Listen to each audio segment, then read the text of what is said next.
One of the new Scottish Labour leader's most senior colleagues has said it is foolish to think Richard Leonard could become First Minister at the next election. Scots MEP David Martin said his was a party in recovery and had to regain the trust of the people before it stood a chance of winning power again at Holyrood. The comments are a blow to Mr Leonard as he prepares to make his debut as leader at First Minister's Questions today. Mr Martin, Scotland's longest-serving parliamentarian, said, "I think we can recover, but we'd be foolish to imagine, and sadly I think some people do imagine, that we could win the next Scottish Parliament elections. I just don't think it will happen. I think we need to be a bit realistic and be honest with people on that basis, that we are a party in recovery, we are a party that still has a lot to contribute to Scottish politics, but we know we have to regain the trust of the people and it's going to be a long process." Richard Leonard was elected Scottish Labour leader at the weekend, after securing a decisive victory over rival Anas Sarwar.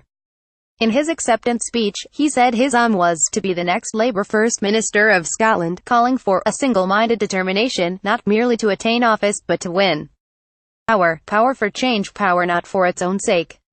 But speaking to the Herald in Strasbourg last week, Mr Martin said the Labour recovery would be a long process. He said the party should focus on the issues that matter to people on a day-to-day basis, and get an audience for that and rebuild on that basis. He also repeated his calls for a coalition between Labour and the SNP if the latter fail to win an overall majority at the next election. He said, "I think we can recover, but I think it's a long process. I think the way back is potentially a coalition with the SNP.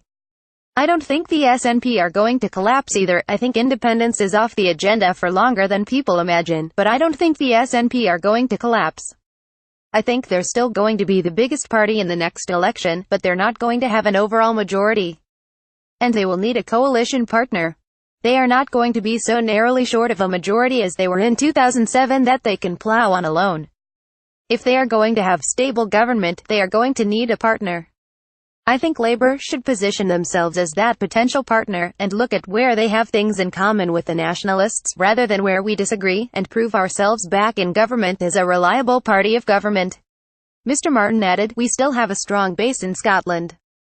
It doesn't look like we are a dynamic force in terms of Westminster or Scottish Parliament seats at the present time, but the party has slowly recovered.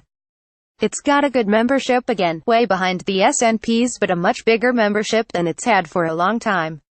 It's more active in the streets again. We've started to win council by-elections and so on." The Edinburgh-born MEP was first election to the European Parliament in 1984 as a representative for the Lothians. He is now the second longest-serving MEP in the whole European Parliament. A spokesman for Scottish Labour said the Tories and the SNP are both running out of steam in government. After a decade in power, people are beginning to see through an SNP government that is better at radical slogans than it is at radical government. Only Labour is making the case to use the powers of the Scottish Parliament to deliver real change for the many, and challenge the wealth and power of the privileged few. Labour aren't planning on joining the SNP in government, we are planning on replacing it in government. There will be no deals with the SNP.